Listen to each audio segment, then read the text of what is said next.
जय श्री कृष्ण मित्रों। स्वागत है आपका अपने चैनल अनमोल पावर स्टोरी टीवी में। आज हम लेकर आए हैं राजा शिव का अद्भुत बलिदान की कहानी। अगर आपको हमारी यह कहानी पसंद आए तो कृपया वीडियो को लाइक करके चैनल को सब्सक्राइब करें और बेल आइकन को जरूर दबाएं। तो चलिए दोस्तों, कहानी की तरफ बढ़ते हैं। प्राचीन भारत की भूमि अनेक धर्मात्माओं, तपस्वियों और न्यायप्रिय राजाओं की गाथाओं से समृद्ध है। इन्हीं में से एक प्रसिद्ध नाम है महाराज शिव का। राजा शिव अपनी करुणा, त्याग और न्यायप्रियता के लिए इतिहास में अमर हो गए। वे अपने अद्भुत बलिदान और लोक कल्याणकारी कार्यों के कारण भारतीय लोक कथाओं और धर्म ग्रंथों में आदर्श राजा के रूप में विख्यात हुए। राजा शिव के राज्य का विस्तार वर्तमान उत्तर भारत के कुछ हिस्सों में माना जाता है। उनका शासन ऐसा था कि उनके राज्य में हर प्रजा सुखी, सुरक्षित और संतुष्ट थी। वे धर्म और नीति के अनुसार शासन करते थे। राजा शिव केवल अपनी प्रजा के लिए ही नहीं, बल्कि संपूर्ण जीव जगत के प्रति दया और करुणा का भाव रखते थे। वे धर्म के मार्ग पर चलने वाले ऐसे शासक थे जिनके दरबार में न्याय पाना एक जन्मसिद्ध अधिकार था। राजा शिव के न्यायप्रियता की चर्चा दूर दूर तक होती थी।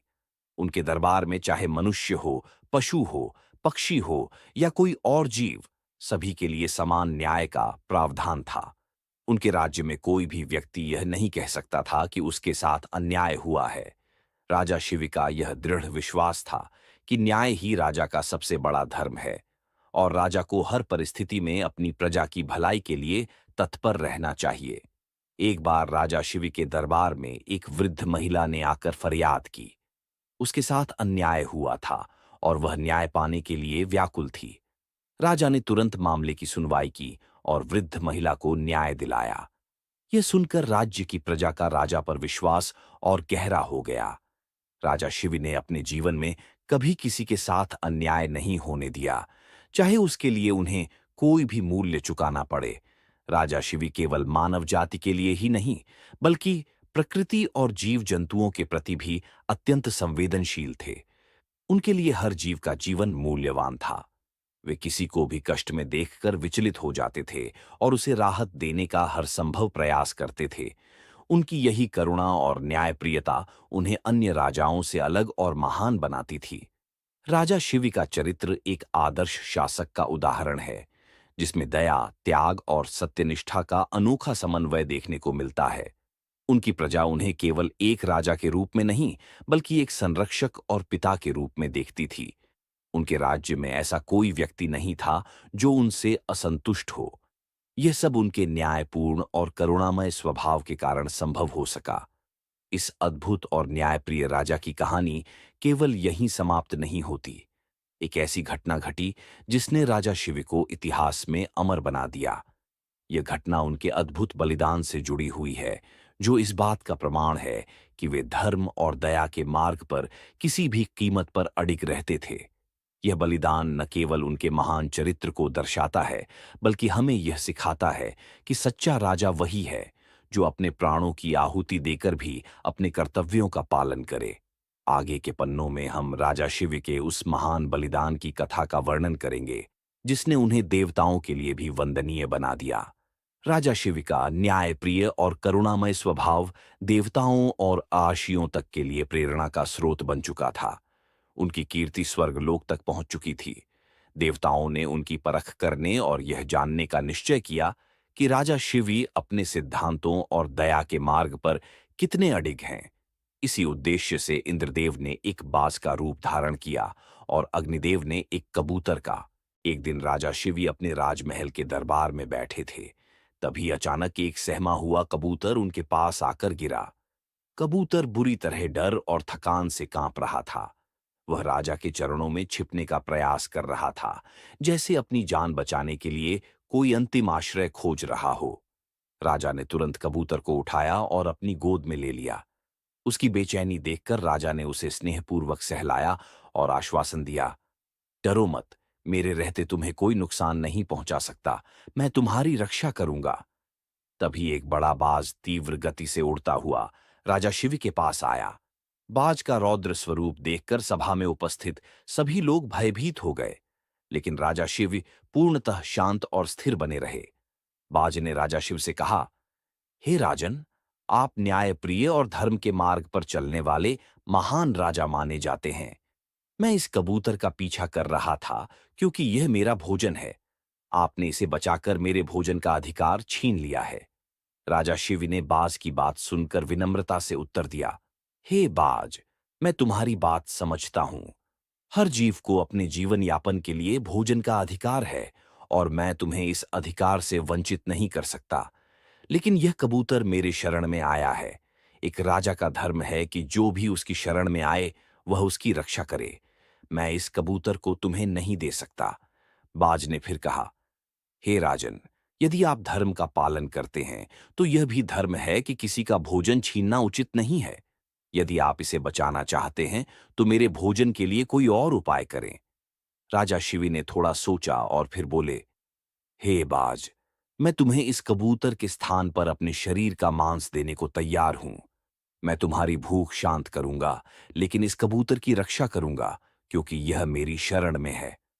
राजा शिव का यह उत्तर सुनकर दरबार में सन्नाटा छा गया।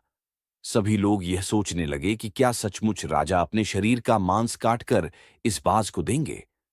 बाज ने राजा की परीक्षा लेने के लिए सहमति दी और कहा, ठीक है, यदि आप अपनी शरण में आए जीव की रक्षा के लिए ऐसा त्याग करने को तैयार हैं, तो मैं आपके मांस को कबूतर के वजन के बराबर स्वीकार कर लूंगा।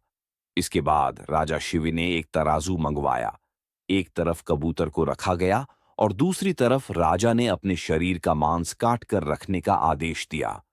उन्होंने अपनी प्रजा और दरबारियों के विरोध को अनदेखा कर दिया और अपनी प्रतिज्ञा निभाने के लिए तैयार हो गए। यह दृश्य देखकर दरबार के सभी लोग अचंभित थे। राजा शिव के बलिदान और न्यायप्रियता की यह परीक्षा आगे क्या मोड़ लेगी, इसका कोई अनुमान नहीं लगा सकता था। लेकिन यह तो तय था कि राजा अपने सिद्धांतों के लिए प्राणों की भी बलि देने को तत्पर थे। आगे के पृष्ठों में इस असाधारण घटना का वर्णन और भी रोमांचक मोड़ लेगा। तराजू मंगवाने के बाद दरबार में सभी लोग राजा शिव की इस प्रतिज्ञा पर स्तब्ध थे। एक तरफ कबूतर बैठा हुआ था जिसे राजा ने अपनी शरण में लिया था, और दूसरी तरफ बाज अपनी भूख शांत करने के लिए उतावला था। यह एक ऐसा क्षण था जिसने धर्म और न्याय के बीच गहरा द्वंद्व खड़ा कर दिया। राजा शिव ने अपने सैनिकों और राजवैद्यों को आदेश दिया कि उनके शरीर का मांस काटकर तराजू में रखा जाए। हालांकि यह सुनकर दरबार में हाहाकार मच गया।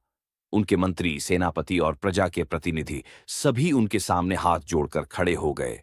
सभी ने एक स्वर में प्रार्थना की, हे महाराज, ऐसा क्रूर बलिदान मत कीजिए। आपकी प्रजा के लिए आप अनमोल हैं। यदि आपने अपने शरीर को कष्ट पहुंचाया तो यह राज्य अराजकता में चला जाएगा। हम सब उस कबूतर को बचाने के लिए कोई और उपाय ढूंढ लेंगे। लेकिन राजा शिवी अडिग थे। वे बोले, राजधर्म केवल राज्य का संचालन करना नहीं है, बल्कि धर्म और न्याय की रक्षा करना भी है। यदि एक राजा अपनी शरण में आए प्राणी की रक्षा नहीं कर सकता, तो वह राजा कहलाने के योग्य नहीं है। आज मेरा धर्म इस कबूतर की रक्षा करना है, चाहे इसके लिए मुझे अपना सर्वस्व क्यों न त्यागना पड़े। राजा की इन बातों ने सबको निशब्द कर दिया। इसके बाद राजा ने स्वयं अपने अंग से मांस काटने का आदेश दिया। जैसे ही उन्होंने यह किया, दरबार में उपस्थित हर व्यक्ति की आंखों में आंसू आ गए। तराजू के एक पलड़े पर कबूतर बैठा था और दूसरे पर राजा ने अपने शरीर का मांस रखना शुरू किया। लेकिन एक अजीब बात हो रही थी। जितना मांस तराजू पर रखा जाता, कबूतर उतना ही भारी हो जाता। राजा ने एक एक कर अपने शरीर के हिस्सों से मांस काट कर रखा, लेकिन तराजू का पलड़ा संतुलन में नहीं आ रहा था। बाज अब भी वहीं खड़ा था और शांत भाव से यह दृश्य देख रहा था। इस असमानता ने धर्म का एक और गूढ़ प्रश्न खड़ा कर दिया। आखिर राजा की बलिदान की सीमा क्या है? क्या धर्म केवल अपने शरणागत की रक्षा करने तक सीमित है, या इसमें आत्मत्याग की कोई असीमित मांग भी हो सकती है? राजा शिव ने इस असामान्य स्थिति को देखकर अंततः निर्णय लिया। वे बोले, यदि इस कबूतर का वजन मेरे शरीर के मांस से संतुलित नहीं हो सकता, तो मैं अपना पूरा शरीर अर्पित करता हूं। यह सुनते ही सभा में सन्नाटा छा गया। राजा ने स्वयं तराजू के दूसरे पलड़े पर बैठने का निर्णय लिया। उन्होंने अपने मंत्रियों और दरबारियों को संबोधित करते हुए कहा, मुझे अपने निर्णय पर कोई पश्चाताप नहीं है। मैंने अपने जीवन में न्याय और करुणा का जो मार्ग चुना है, उस पर चलते हुए यदि मुझे प्राणों की आहुति देनी पड़े, तो यह मेरा सौभाग्य होगा। यह बलिदान केवल इस कबूतर के लिए नहीं है, बल्कि यह उस धर्म की विजय के लिए है, जो किसी भी परिस्थिति में अपने कर्तव्य से पीछे नहीं हटता। राजा शिवी जैसे ही तराजू पर बैठने को तैयार हुए, अचानक पूरा दरबार दिव्य प्रकाश से आलोकित हो गया। बाज और कबूतर ने अपने असली रूप में प्रकट होकर राजा के सामने हाथ जोड़ लिए। बाज ने कहा, हे महाबली राजा शिवी, मैं देवराज इंद्र हूं और यह कबूतर अग्निदेव हैं। हमने आपकी परीक्षा लेने के लिए यह लीला रची थी। आपने अपने धर्म, न्याय और करुणा का जो पालन किया है, वह अतुलनीय है। आपके इस त्याग और बलिदान ने यह सिद्ध कर दिया कि आप सच्चे धर्मराज हैं। ये सुनते ही राजा शिवी ने हाथ जोड़कर विनम्रता से उत्तर दिया, हे देवगण, यदि मेरा यह त्याग धर्म की स्थापना में सहायक हो सकता है, तो मैं इसे अपना सौभाग्य मानता हूं। मेरा जीवन केवल प्रजा और धर्म के लिए ही है। देवताओं ने राजा शिव को आशीर्वाद दिया और उनके शरीर के सभी घाव तुरंत ठीक हो गए। यह घटना उनकी प्रजा के लिए एक अमूल्य शिक्षा बन गई कि सच्चा राजा वही है जो अपने धर्म और कर्तव्यों के प्रति अडिग रहे। राजा शिव का यह अद्भुत बलिदान युगों युगों तक एक आदर्श के रूप में गूंजता रहा। उनका जीवन यह सिखाता है कि न्याय और करुणा के मार्ग पर चलने के लिए किसी भी कीमत को चुकाने से पीछे नहीं हटना चाहिए। उनका नाम इतिहास में अमर हो गया और वे एक आदर्श शासक के रूप में सदा सदा के लिए पूजनीय बन गए। राजा शिवी ने जब यह घोषणा की कि वह अपनी जान देकर भी धर्म की रक्षा करेंगे, तो उनके इस निर्णय ने पूरे दरबार को स्तब्ध कर दिया। यह वह क्षण था जब एक शासक अपने कर्तव्य और धर्म की रक्षा के लिए सब कुछ न्यौछावर करने को तैयार था। उनकी इस अदम्य इच्छा शक्ति और त्याग की पराकाष्ठा ने देवताओं तक को सोचने पर मजबूर कर दिया। जब राजा शिव ने स्वयं को तराजू के पल्लड़े पर बैठाने का निर्णय लिया, तो उनके दरबार के लोग फूट फूट कर रोने लगे। दरबारी, मंत्री और सैनिक सबने उनसे प्रार्थना की, हे राजन, कृपया ऐसा मत कीजिए। आपकी जान प्रजा की रक्षा और इस राज्य के भविष्य के लिए अति आवश्यक है। यदि आप नहीं रहेंगे तो यह राज्य अनाथ हो जाएगा। लेकिन राजा शिव का संकल्प अडिग था। वे बोले, राजधर्म का सबसे बड़ा उद्देश्य प्रजा और शरणागत की रक्षा करना है। राजा का जीवन तभी सार्थक है जब वह दूसरों के लिए समर्पित हो। राजा शिव का जीवन हमें यह समझने का मार्ग प्रशस्त करता है कि सच्चा धर्म, सच्चा बलिदान और सच्चा जीवन केवल दूसरों की भलाई और न्याय की स्थापना में ही निहित है। उनके इस महान आदर्श को अपनाकर हम अपने जीवन को अधिक सार्थक और मूल्यवान बना सकते हैं। जय धर्म, जय मानवता। अनमोल स्टोरी पावर टीवी पर कथा सुनने के लिए बहुत बहुत धन्यवाद।